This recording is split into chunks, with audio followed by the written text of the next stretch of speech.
Que seja o Espírito Santo, o Espírito de Deus, esse Espírito de poder, que nos conduza hoje e para sempre. Amém. Irmãos, eu quero pegar o texto do Apocalipse, capítulo 7, versículo 9 a 17, para a nossa mensagem desta noite. E esse texto diz o seguinte: depois destas coisas, vi e eis grande multidão que ninguém podia enumerar, de todas as nações, tribos, povos e línguas em pé, diante do trono e diante do Cordeiro, vestidos de vestiduras brancas com palmas nas mãos. E clamavam em grande voz, dizendo: ao nosso Deus que se assenta no trono e ao Cordeiro pertence a salvação. Todos os anjos estavam de pé rodeando o trono, os anciãos e os 4 seres viventes, e ante o trono se prostraram sobre o seu rosto, e adoraram a Deus, dizendo: Amém. O louvor e a glória e a sabedoria e as ações de graças e a honra e o poder e a força sejam ao nosso Deus, pelos séculos dos séculos. Amém. Um dos anciãos tomou a palavra, dizendo: estes que se vestem de vestiduras brancas, quem são e de onde vieram? Respondi-lhe: meu Senhor, tu o sabes. Ele então me disse: são estes os que vêm da grande tribulação. Lavaram as suas vestiduras e as alvejaram no sangue do Cordeiro. Razão porque se acham diante do trono de Deus e o servem de dia e de noite no seu santuário. E aquele que se assenta no trono estenderá sobre eles o seu tabernáculo. Jamais terão fome, nunca mais terão sede, não cairá sobre eles o sol, nem ardor algum, pois o Cordeiro que se encontra no meio do trono os apacentará e os guiará para as fontes da água da vida, e Deus lhes enxugará dos olhos toda lágrima. Vocês já ouviram aquela frase, e talvez já disseram a frase: ninguém nunca voltou da morte para contar como é que é do outro lado. Já ouviram? Já disseram? Já ouviram com certeza, e talvez já disseram. Essa é uma frase que nós temos que repensar, porque é uma frase que traz, e ela vem carregada de dúvidas. Ela vem carregada de dúvidas, inclusive dúvidas sobre Deus, com relação até mesmo sobre a sua fé. O livro de Apocalipse é uma revelação de Deus para João. João não estava morto e voltou a viver, mas João estava vivo e recebeu de Deus estas revelações que aqui foram listadas. João diz: depois disso olhei e vi.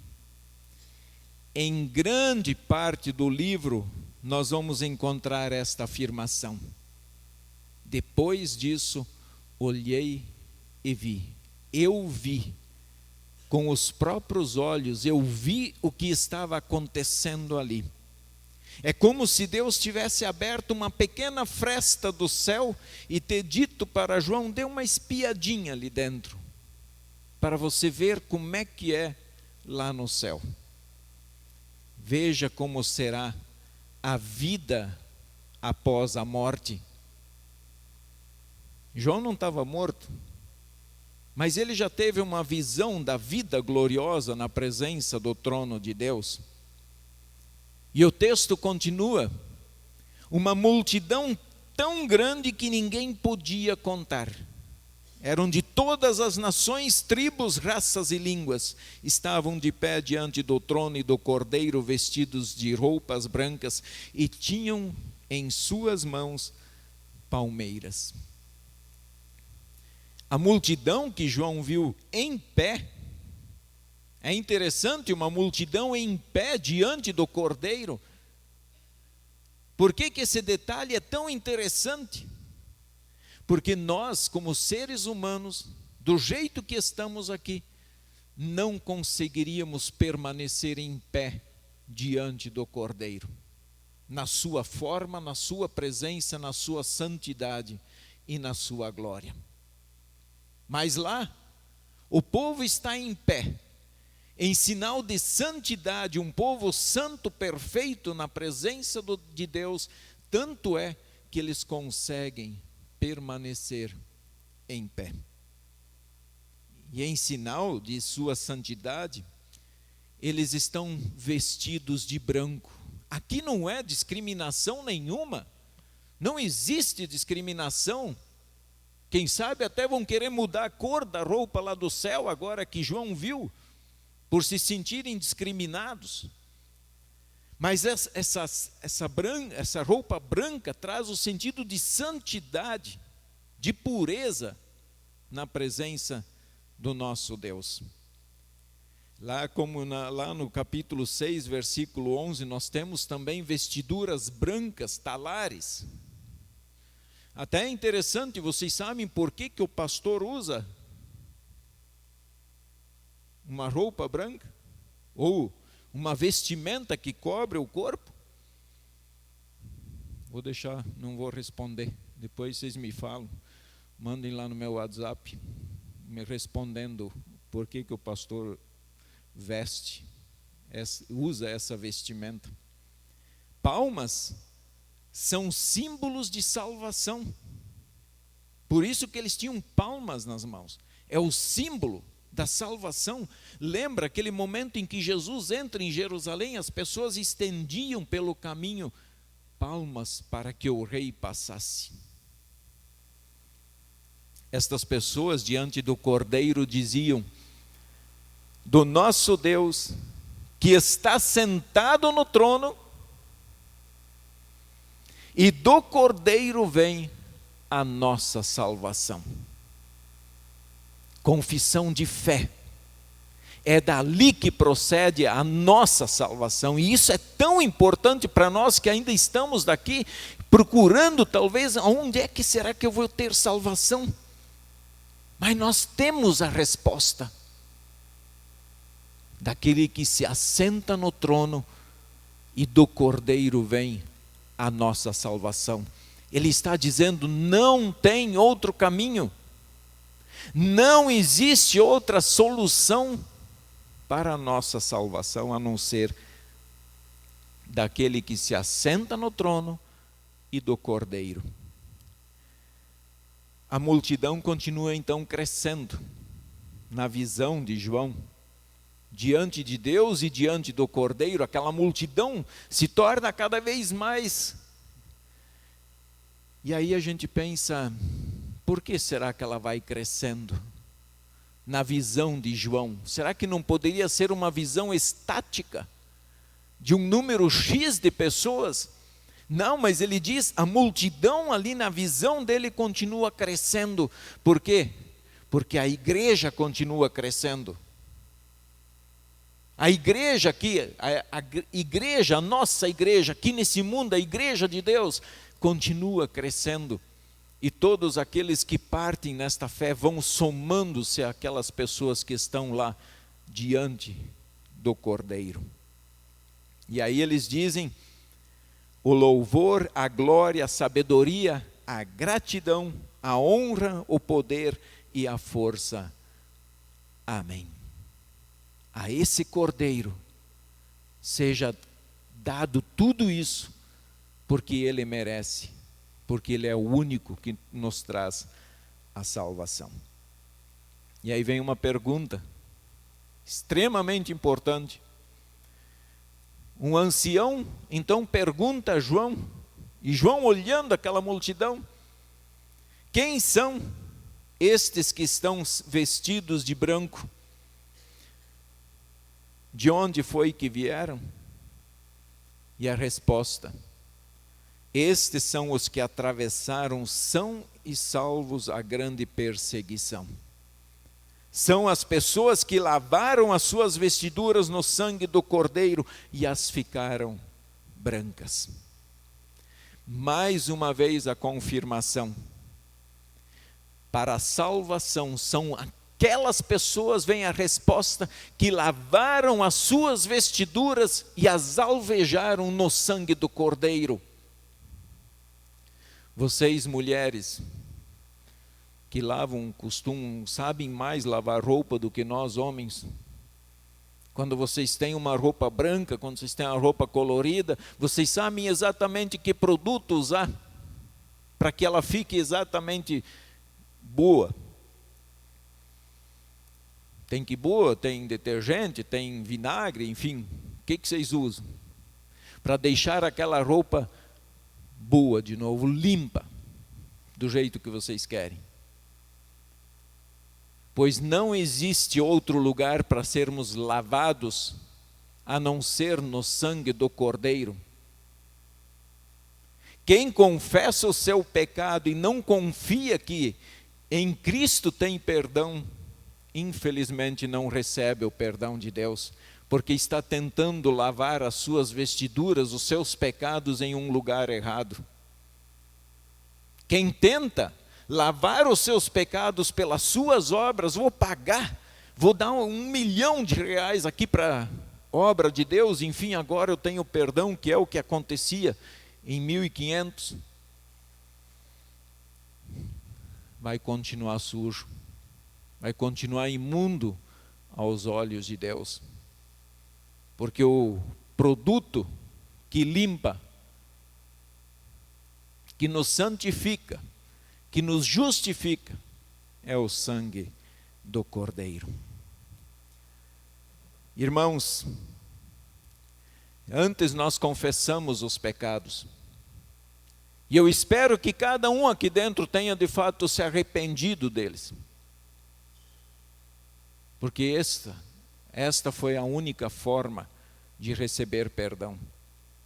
E daquele texto de Coríntios que eu li lá, no início do culto, o versículo 10 daquele texto, diz assim: tais fostes alguns de vós, mas vós vos lavastes, mas fostes santificados, mas fostes justificados em o nome do Senhor Jesus Cristo e no Espírito e nosso Deus. É ali o lugar. Nós temos que nos segurar firmemente na fé, no caminho e nada mais. O que passar disso se chama idolatria. Então cuidado aonde depositemos a nossa vida, a nossa confiança, onde buscamos a purificação dos nossos pecados, do nosso corpo, para entrarmos lá no céu. Amanhã, ou no final de semana, nós lembramos um dia muito especial, o Dia das Mães. Sabemos que não é uma tarefa fácil. Eu não sou mãe, mas eu sou pai. Vocês sabem, mulheres, eu vejo o sofrimento de muitas de vocês.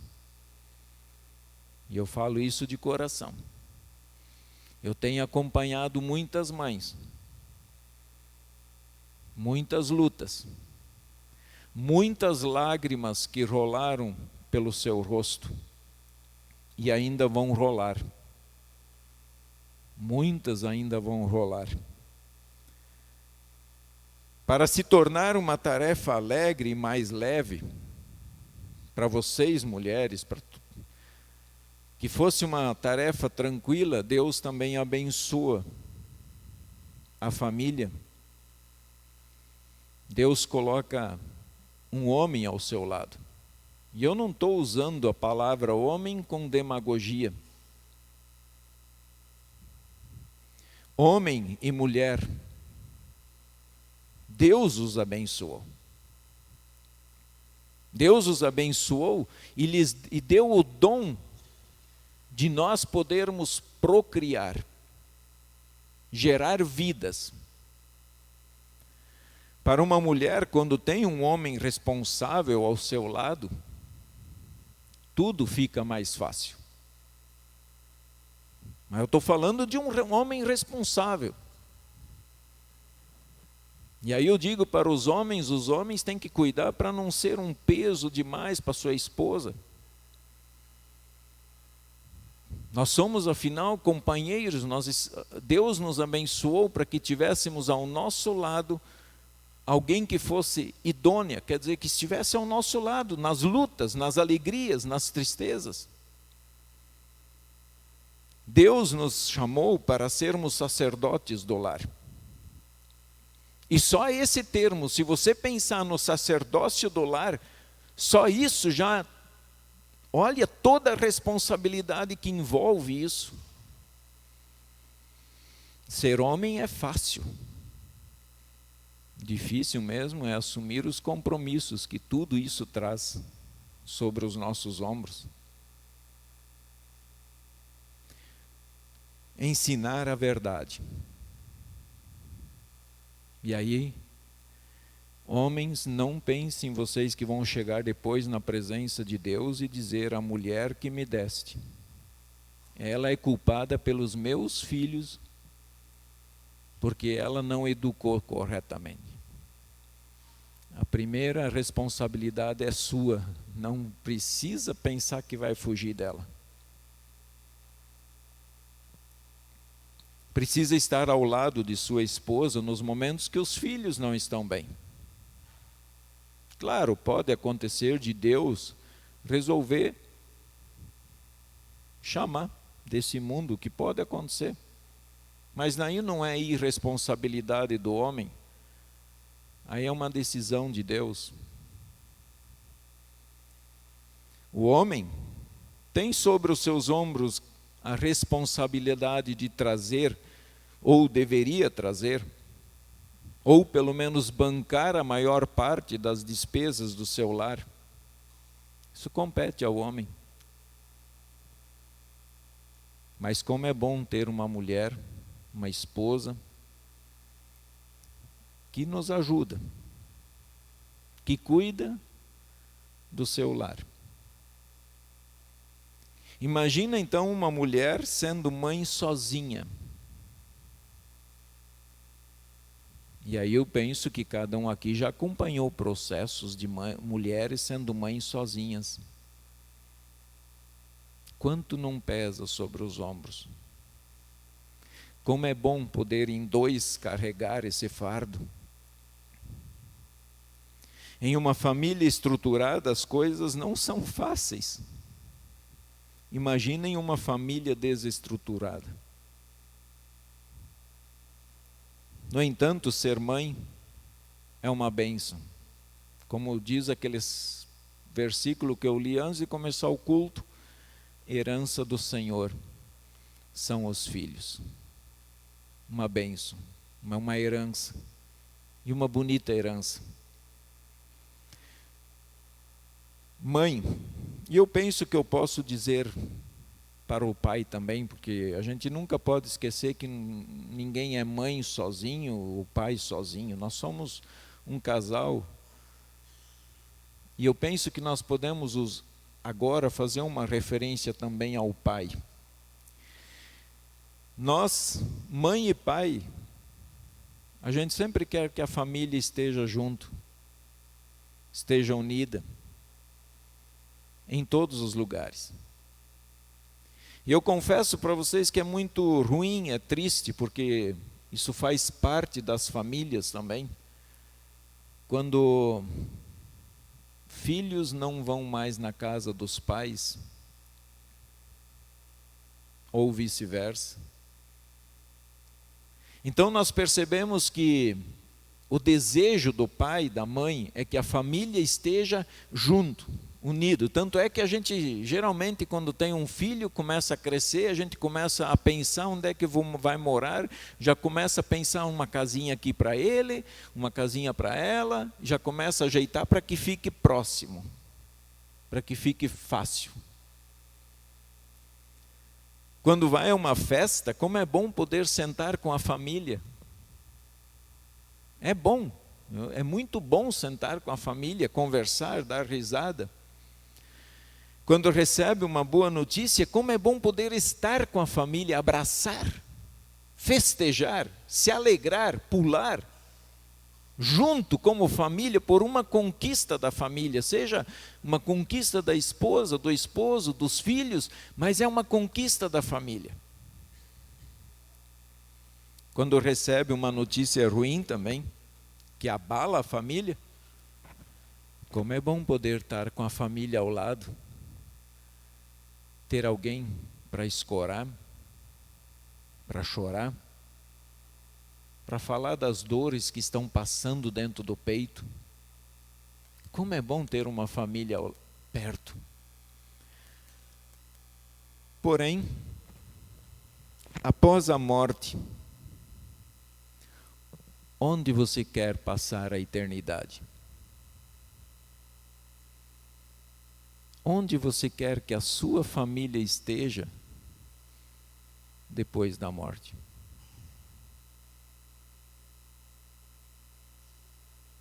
E não há um coração de mãe, um coração de pai cristão que não tenha o desejo de estar com a sua família diante do trono celeste.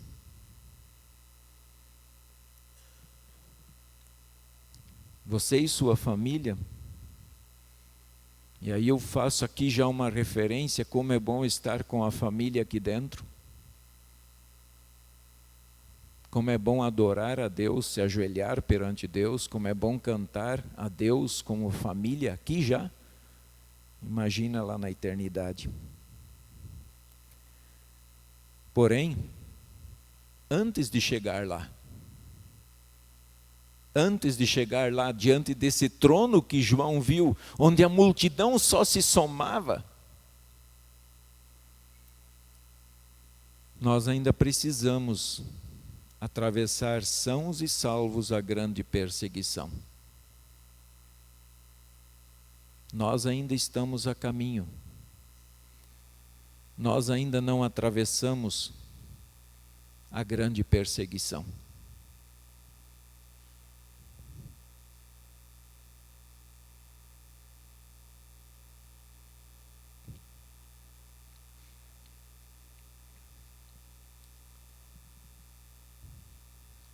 Deus está dizendo, a luta não é fácil.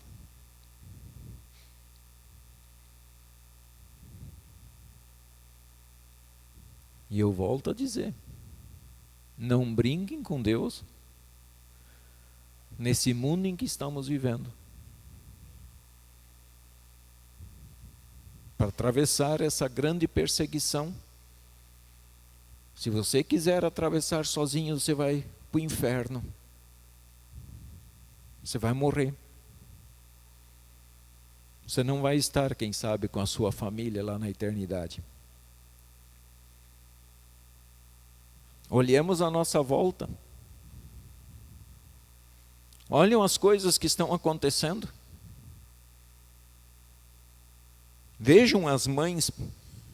Olhem, mães, para onde Satanás e o mundo está querendo levar o seu filho. Olhe, abra os olhos. Não podemos fechar os olhos e dizer que não está acontecendo nada. Não sejamos hipócritas. Está acontecendo muita coisa. Exatamente como a Bíblia disse, o diabo disfarçado, em forma de luz, está levando muitos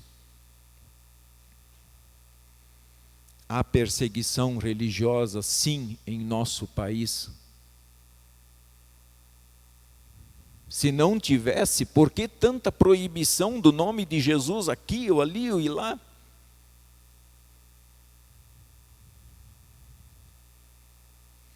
Por que estão querendo colocar então na cabeça de nossas crianças que os pais são opressores? Se o pai e a mãe cobram, são opressores, então são opressores como Deus, então nós temos que nos livrar deles, porque eles oprimem. Isso se chama teologia da libertação. Temos que nos libertar. Continuem falando, lutando para falar de Jesus, mas começa lá no seu lar. Começa com a sua família.